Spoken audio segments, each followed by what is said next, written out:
Srinivasa finance ಕಂಪನಿಗಳ ಹೆಸರಲ್ಲಿ ಕೈ ಎತ್ತಿದ ಮೇಲೆ ರಿಯಲ್ ಎಸ್ಟೇಟ್ ಮಾಡಿದ, ಸಿನಿಮಾ ಮಾಡ್ದ, ಆಕ್ಟಿಂಗು ಮಾಡ್ದ, ಅದ್ರ ಜೊತೆಗೆ ಮೂರ್ ಮದುವೆ ಆದ. ಅಷ್ಟಾದ್ಮೇಲೂ ಕಂಬಕ್ಕೆ ಸೀರೆ ಉಡಿಸಿದ್ರೂ ತಪ್ಕೋತಾನೆ ಅಂತ ಜನ ಮಾತಾಡ್ಕೊಂಡ್ರು. ಈಗ ನವನೀತಾ ಬಗ್ಗೆನೂ ಇಂಥದ್ದೇ ಒಂದು ಸ್ಟೋರಿ ಹೇಳ್ತಾ ಇದ್ದಾನೆ ಶ್ರೀನಿವಾಸ. 5 ವರ್ಷದಿಂದ ನಮ್ಮ ಡ್ರೈವರ್ ಜೊತೆ ಕನೆಕ್ಷನ್ ಇಟ್ಕೊಂಡು ರೆಡ್ ಹ್ಯಾಂಡಾಗೆ ಸಿಗಾಕೊಂಡಿದ್ದಾಳೆ ನಮ್ಮ ತೋಟದಲ್ಲಿ. ಇದೇ ತೋಟದಲ್ಲೇ ಸೆಕ್ಯೂರಿಟಿ ಇದ್ದರು, 8 ಜನ ಸೆಕ್ಯೂರಿಟಿ ಇದ್ದಾರೆ, ಬಾಡಿ ಗಾರ್ಡ್ಸ್ ಇದ್ದಾರೆ, ಎಲ್ಲ ಇದ್ದಾರೆ. ಅವತ್ತು ನಾನು ಕಟ್ಮಂಡಿಗೆ ಹೋಗಿದ್ದೆ. ನೈಟ್ 2:30, 3 o'clock ಏನೋ ಆಗಿತ್ತು. ನಾನು ಮನೆ ರೀಚ್ ಆಗೋಕ್ಕಿಲ್ಲಿ. ಆ ಟೈಮಲ್ಲಿ ಬಂದು ನನ್ನ ಬೆಡ್ರೂಮಲ್ಲಿ ಡ್ರೈವರ್ ಮಲಗಿದ್ದಾನೆ.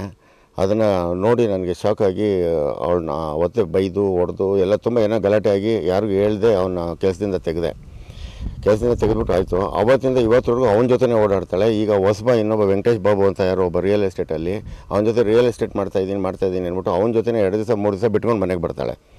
ಕಾರಲ್ಲಿ ಕಾರ್ನಲ್ಲಿ ಯಾರ್ಯಾರ್ದೋ ಬಟ್ಟೆ ಸಿಗುತ್ತೆ, ಏನು ಸಿಗುತ್ತೆ ಕೇಳಿದ್ರೆ ಯಾರ್ದೋ ನಂಗೆ ಗೊತ್ತಿಲ್ಲ, ಯಾರು ಬಿಟ್ಟು ಹೋಗಿದ್ದಾರೆ. ಇದು ಬರೀ ಸುಳ್ಳೆ. 5 ವರ್ಷದಿಂದ ಇದೇ ವ್ಯವಹಾರ ನಡೀತಾ ಇದೆ. ಅದನ್ನ ನೋಡ್ಕೊಂಡು ಯಾವ ಗಂಡಸು ತಾನೇ ಸುಮ್ಮನಿರ್ತಾನೆ.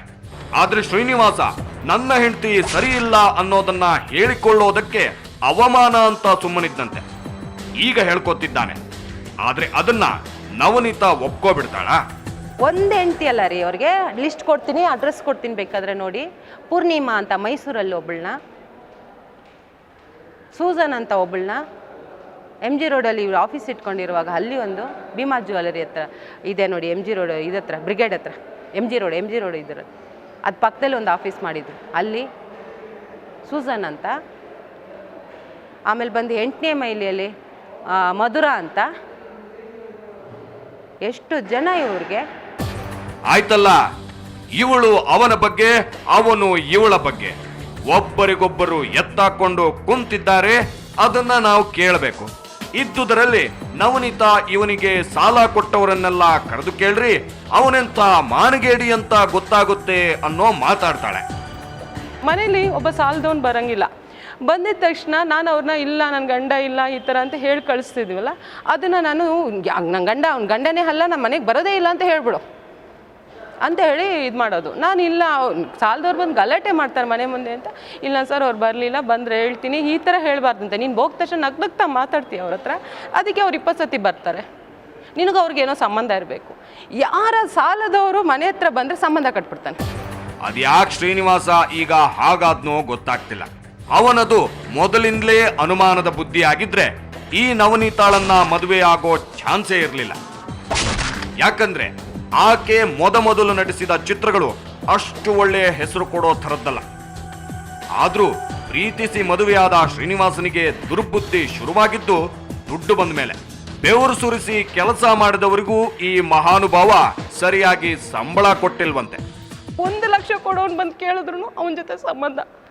ಯಾಕಂದ್ರೆ ಅವ್ನು ಸಂಬಂಧ ಕಟ್ಬಿಟ್ರೆ ಅವ್ನು ಮತ್ತೆ ಅಯ್ಯೋ ಇವನು ಇಂಥ ನೀಚನ ಅಂದ್ಬಿಟ್ಟು ಅವ್ನು ಸಾಲ ಕೇಳಕ್ಕೆ ಬರಲ್ಲ. ಮನೆಗೆ ಗೇಟ್ ಹಾಕಿದ್ದಾನೆ ಒಬ್ಬ, ಅವ್ನಿಗೆ 2 ಲಕ್ಷ ಕೊಡಬೇಕು. ಗೇಟ್ ಅವ್ನು ಬಂದರೆ ಅವ್ನ ಮುಂದೇನು ಸಂಬಂಧ. ಅವ್ನು ಇವತ್ತಿಗೂ ಬಂದೆ ನಾನು ದುಡ್ಡು ಕೊಡಿ ಮೇಡಮ್ ಅಂತ ಕೇಳಿಲ್ಲ. ಅಯ್ಯೋ ನಿನ್ನ ಗಂಡ ಸರಿ ಇಲ್ಲಪ್ಪ, ದುಡ್ಡು ಹೋದ್ರೆ ಹೋಗ್ಲಿ, ಸಂಬಂಧ ಕಟ್ಕೊಂಡು ಯಾಕೆ ಹೋಗ್ಲಿ ಅಂತ ಒಬ್ರು ನಾವು ಸಂಸಾರಸ್ಥರು ಅಂತ ಅಂದ್ಬಿಟ್ಟು ಹೊಟ್ಟೋಗ್ತಾರೆ. ಅಂಥ ಕ್ಯಾರೆಕ್ಟರ್ ಇರೋರು ಇವರು.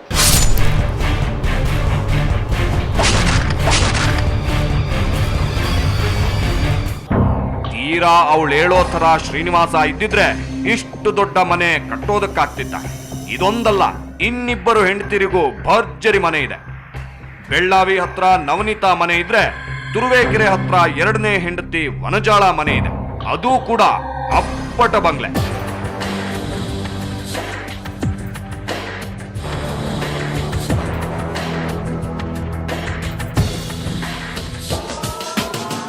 ಇಂತಿಂತ 2 ಮನೆ ಕಟ್ಟಿಸಿರೋಷ್ಟು ದುಡ್ಡು ಇವನಿಗೆ ಬಂದಿದ್ದು ಬೆವರು ಸುರಿಸಿ ಏನಲ್ಲ, ಬರೀ ಮೋಸದ ವ್ಯವಹಾರ.